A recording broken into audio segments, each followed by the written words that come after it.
Hi friends, welcome to our channel. ఈరోజు మా ఊర్లో మేము ఎంతగానో ఎదురు చూసే బోనాల పండుగ అయితే వస్తుంది. నేను ఎప్పుడు బోనాల పండుగలో అయితే పాల్గొనలేదు. ఫస్ట్ టైం నేనైతే బోనాల్లో పాల్గొంటున్నాను. బోనం అంటే ఏంటో కూడా నాకు తెలియదు. మా అత్తయ్య గారు చెప్పారు, బోనం అంటే ఏమీ కాదు, మనం అమ్మవారికి నైవేద్యాన్ని మెట్టుకుంటలో తీసుకుని వెళ్ళడాన్ని బోనం అంటారని. బోనం అయితే తయారు చేస్తున్నాను. ముందుగా మనం పట్టుకెళ్ళే కుండనైతే శుభ్రంగా నీటితో శుభ్రంగా కడిగి పసుపు రాసి బొట్లు పెట్టి వేపాకులు కట్టి పువ్వులతో అయితే అలంకరించాను. తర్వాత అమ్మవారికి నైవేద్యం పప్పన్నం వండాను. ఆ పప్పన్నం కుండలో అయితే నింపాను. తర్వాత అమ్మవారికి బెల్లం చల్లదనం కోసం పెరుగు కూడా ఆ కుండలో అయితే పెట్టాను. తర్వాత బోనం పైన కలశం ఏర్పాటు చేయడానికి అష్టలక్ష్మి చెంబునైతే పసుపు రాసి బొట్లు అయితే పెడుతున్నాను. నేను ఫస్ట్ టైం అయితే బోనం ఎత్తుతున్నాను. ఎప్పుడు బోనం అయితే ఎత్తలేదు. పిల్లలు చిన్నపిల్లలు కావడం వల్ల, నెక్స్ట్ పురటాలు ఇలా వల్ల నేను బోనం అయితే ఎత్తలేకపోయాను. ఫస్ట్ టైం నేను ఇప్పుడు బోనం అయితే ఎత్తుతున్నాను. నా అనుభూతి కూడా చాలా బాగుంది. బోనం ఎత్తేవాళ్ళు బోనం సమర్పించే వరకు పచ్చి మంచినీళ్ళు కూడా ముట్టరు, తీసుకోరు. కలశం ఏర్పాటు చేస్తున్నాను. కలశంలో నీళ్ళు పోసి పసుపు కుంకుమ అక్షింతలు అందులో వేసి కొబ్బరికాయని పెట్టి తర్వాత జాకెట్ ముక్కనైతే ఏర్పాటు చేయాలి.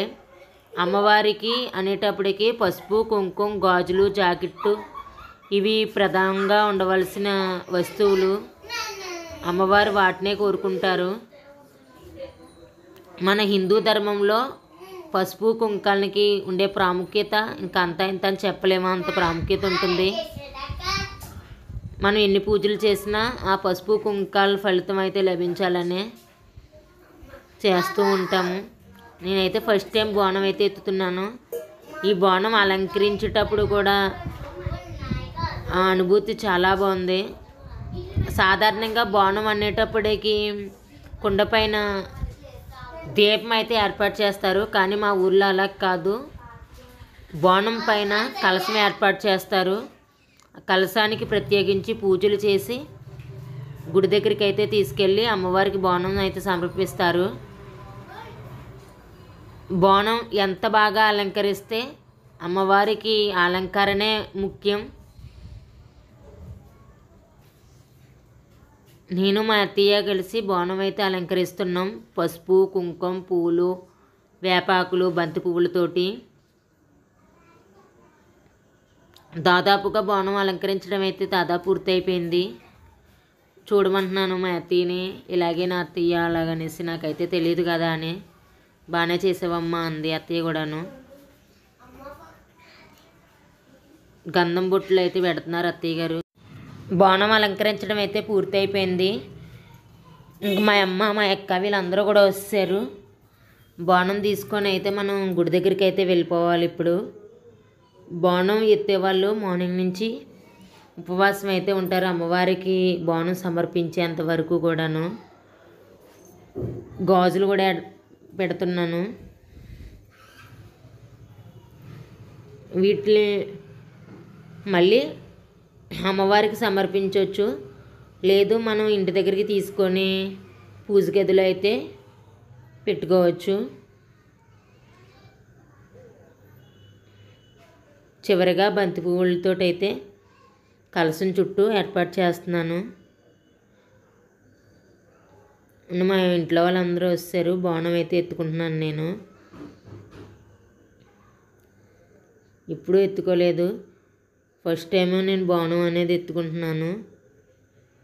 అమ్మవారి కృప మా కుటుంబంపై ఉండాలని మనసారా కోరుకుంటూ బోనం అయితే ఎత్తుకుంటున్నాను.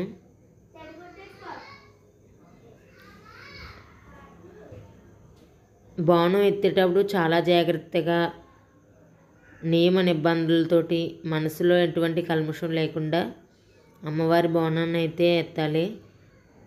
ఒకటి కాదు రెండు కాదు, దాదాపు 3 గంటల వరకు అమ్మవారి బోనం అయితే మన తలపై అలా ఉంటుంది. ఎందుకంటే గుడి దగ్గరికి వెళ్ళిన తర్వాత మళ్ళీ ఊరంతా అయితే బోనం తిప్పుతారు. పొలిమేర చుట్టూ బోనాన్ని తిప్పి అప్పుడు అమ్మవారికి చివరగా బోనం అయితే సమర్పిస్తారు. నేను ఇప్పుడు ఇంటి నుంచి అమ్మవారి గుడికి అయితే బయలుదేరుతున్నాను. నాకు తోడు మా అత్తయ్య గారు, మా చిన్న అత్తయ్య గారు అయితే ఉన్నారు. మేమిద్దరం కలిసి గుడి వరకు అయితే బయలుదేరాము. మా వీధిలో వాళ్ళందరూ కూడా చూస్తూ ఉన్నారు. మా కుటుంబ సభ్యులందరం కలిసి గుడి దగ్గరికి అయితే బయలుదేరాము. ఆ అమ్మవారి బోనం ఎత్తుకున్నాను. ఫీలింగ్ అయితే చాలా బాగుంది. సాక్షాత్తు అమ్మవారే నెత్తి మీద ఉన్నట్టుగా అనిపిస్తుంది. మా ఇంటి దగ్గర నుంచి గుడి అయితే చాలా దూరం నడుచుకుంటూ వెళ్ళాలి. ఇక్కడ కృష్ణుడు అయితే ఉన్నాడు. కృష్ణుడికి దండం పెట్టుకొని మనం అయితే బయలుదేరదాము అమ్మవారి గుడికి.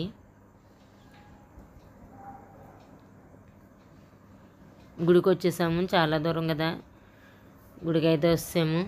నాకన్నా చాలామంది ముందే బోనాలు అయితే తెచ్చారు. కనిపిస్తుంది కదా గోపురం, ఆ గోపురం పైన ఈ బోనాలు జరిగే తెల్లవారుజామునే 108 బిందులతో నీళ్ళైతే పోస్తారు.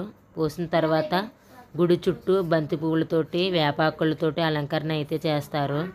గుడి ముందు వేప చెట్టు అయితే ఉంటుంది. ఆ వేప చెట్టుకి కూడా ప్రత్యేక పూజలు అయితే చేస్తారు. మనం గుడికి వెళ్ళిన తర్వాత అమ్మవారి గుడి చుట్టూ అయితే మనం బోనం పట్టుకొని 3 సార్లు ప్రదర్శనలు అయితే చేయాలి. ప్రదర్శనలు చేసి అమ్మవారికి నమస్కరించుకొని అమ్మవారిని మనసులోనే ధ్యానించుకొని కోరిన కోరికలు తీర్చే తల్లి మాతృశ్రీ మాదుకొండ అమ్మవారు. 15 రోజుల నుంచి మా ఊర్లో అయితే వర్షం అసలు ఆగట్లేదు. కానీ అమ్మవారి బోనాలు అనేటప్పటికి భక్తుల మీద ఒక్క చినుకు కూడా అసలు పడలేదు. అంత మహిమగల అమ్మవారు. ముఖ్యంగా పిల్లలు లేని వాళ్ళు, నూతన గృహం కట్టుకుందాం అనుకునే వాళ్ళు, పెళ్ళి కానీ మహిళలు ఉంటారు కదా, వాళ్ళు అయితే ఎక్కువగా బోనం అయితే ఎత్తుతారు. అమ్మవారిని మొక్కుకొని అమ్మవారి మొక్కు అయితే తీరిన తర్వాత బోనాలు అయితే ఎత్తడం జరుగుతుంది. మా ఊర్లో 600 కుటుంబాల వరకు అయితే ఉన్నాయి. ప్రతి కుటుంబం నుంచి ఒక్కొక్క బోనం అయితే ఖచ్చితంగా వస్తుంది.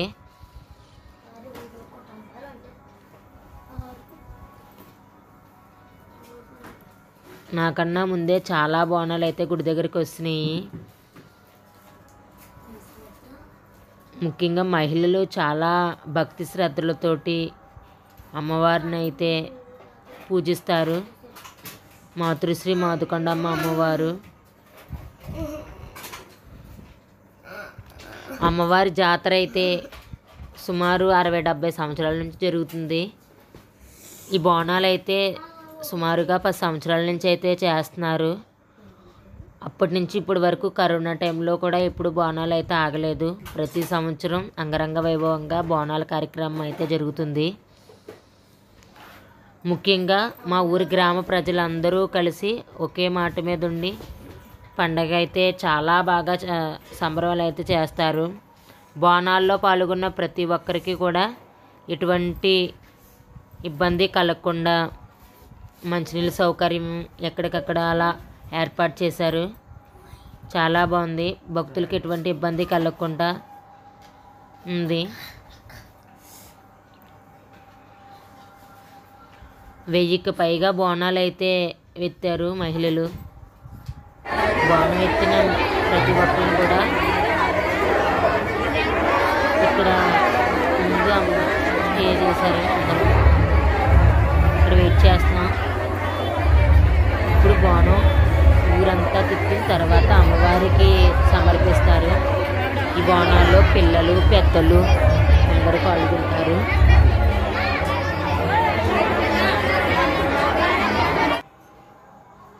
బోనాలు అయితే బయలుదేరాము. చూస్తున్నారు కదా, సాధారణంగా మహిళలు 1, 2, 4 ఉంటేనే సందడిగా అనిపిస్తుంది. అలాంటిది 1000-2000 పైగా మహిళలు ఒకే చోట చూడటానికి 2 కళ్ళు అయితే సరిపోతలేదు. అంత బాగుంది. కలక వైకుంఠం అంటారు కదా, అలా ఉంది. చాలా బాగుంది. ఈ పండగ కోసం మేము సంవత్సరం మొత్తం ఎదురు చూస్తాం. అంత బాగుంటుంది. ముఖ్యంగా మా ఊరి గ్రామ ప్రజలు ఒకే మాట మీద ఉండి ప్రతి పండగని కూడా చాలా బాగా జరుపుతూ ఉంటారు. ఈ విషయంలో మేము చాలా అదృష్టవంతులం అని చెప్పొచ్చు. ముఖ్యంగా మహిళలు 1000కి పైగా బోనాలు అయితే ఎత్తారు. సాక్షాత్తు అమ్మవారే నడిచొస్తున్నట్టుగా అనిపిస్తుంది బోనాలు చూస్తుంటేనే. ఊరంతా ఇలా ఊర్లోని మెయిన్ వీధులన్నీ కూడా తిరుగుతామన్నమాట. తిరిగిన తర్వాత ఏం కాదు, అమ్మవారి ఆశీర్వాదాలు మా ఊరంతా ఉండాలి అని దీని ముఖ్య ఉద్దేశం. ఊరు చుట్టూ మొత్తం 4 వైపులు కూడా బోనాలు పట్టుకొని ప్రతి ఒక్కరూ తిరగాలి. తిరిగిన తర్వాత అయితే అమ్మవారికి బోనం సమర్పించాలి. చూస్తున్నారు కదా మహిళలు ఎంత భక్తి శ్రద్ధలతో అమ్మవారికి అయితే బోనాలు సమర్పించడంలో ఎంత హుషారైతే చూపిస్తున్నారు. మా ఊర్లో ప్రతి పండగ కూడా చాలా బాగా చేస్తారు. ముఖ్యంగా బోనాలు మోదకొండమ్మ అమ్మవారి జాతర అయితే ప్రసిద్ధి. 4 వీధులు ఊరేగించి అమ్మవారికి అయితే నైవేద్యం సమర్పిస్తారు.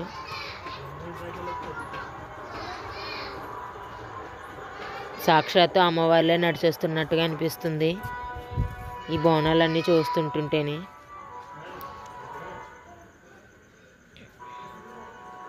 ఈ బోనం ఎత్తుకొని నడవడం అయితే చాలా కష్టంగా కూడా అనిపిస్తుంది. ఏమో తెలీదు, ఏమాత్రం చిన్నది ఒరిగినా కూడా బోనం పడిపోద్దేమోనన్న భయంతో అయితే ఉంది. కానీ అమ్మవారిపై నమ్మకంతో ప్రతి ఒక్కరూ కూడా వేస్తున్నారు. తర్వాత అందరం కలిసి అమ్మవారికి అయితే బోనాలు సమర్పిస్తున్నాము. ఇది చూస్తున్నారు కదా, ఇది గుడి ముందుకు వచ్చి అమ్మవారికి అయితే బోనాలు మనం తెచ్చిన బోనం అయితే సమర్పిస్తున్నాము. ఈ బోనం పైన కలశం ఏర్పాటు చేసాం కదా, కలశానికి ఏర్పాటు చేసిన బియ్యం చాకల వాళ్ళు అయితే తీసుకుంటారు. నెక్స్ట్ కలశంపై కొబ్బరికాయ ఇక్కడ కొట్టిన తర్వాత అమ్మవారి దర్శనానికి అయితే వెళ్ళాలి. ఈ దర్శనంలో కానీ బోనంలో కానీ ఎవరికి కూడా మనం డబ్బులు అయితే కట్టక్కర్లేదు. చూస్తున్నారు కదా, గుడి అయితే అస్సలు ఖాళీ లేదు. ఇదే విధంగా పొద్దుటి నుంచి కూడా ఉంది, తెల్లవారుజాము నుంచి కూడాను. ఈరోజు బోనాలు ఏర్పాటు చేసిన కాడి నుంచి అమ్మవారి జాతర మళ్ళీ మంగళవారం వరకు కూడా రోజుకొక ప్రోగ్రాం అయితే ఏర్పాటు చేస్తారు. ప్రతి ప్రోగ్రాం కూడా అంగరంగ వైభవంగా అయితే ఉంటుంది, కనుల విందుగాను. ఈ బోనాల్లో ముఖ్యంగా గరగలు, తర్వాత పోతురాజులు, తీన్మార్ సౌండ్తో చాలా ఘనంగా అయితే చేస్తారు మా బోనాల పండుగ. చూస్తున్నారు కదా, గుడి కూడా చాలా బాగుంటుంది. ఈ బోనాల కార్యక్రమంలో రాజానగరం నియోజకవర్గం ఎమ్మెల్యే వారు కూడా పాల్గొన్నారు. చూస్తున్నారు కదా, చీటీ అయితే ఇచ్చారు, లాటరీ తీస్తున్నారు. ఇంతమంది జనంలో మనకి లాటరీ రావడం కూడా చాలా కష్టమే. చూడాలి మరి అమ్మవారి ఆశీర్వాదం మనకు లభిస్తుందో లేదో. లాటరీలు అయితే అంగండి అక్కడ తీస్తున్నారు, చూడాలి. అమ్మవారి ఆశీర్వాదం మన మీద కూడా ఉండాలని భావిస్తున్నాను నేను. బోనాల్లో పాల్గొన్న ప్రతి ఒక్కరికి అయితే మాతృశ్రీ మోదకొండమ్మ అమ్మవారి ప్రతిమలను అయితే ఇచ్చారు. చూస్తున్నారు కదా, ఈవిడికైతే చీర తగిలింది. ఈవిడ ఎంతో ఆనందంగా వచ్చి నాకు అడికైతే చెప్తుంది. అదృష్టం తర్వాత మన నెంబరే పలికింది, 84వ నెంబరు. ఈ అడవాళ్ళలో పడి నేను వీడియో తీయడం అయితే మర్చిపోయాను. మా వీడియో కనుక మీకు నచ్చినట్లయితే లైక్ చేయండి, షేర్ చేయండి, సబ్స్క్రైబ్ చేసుకోండి. Thanks for watching.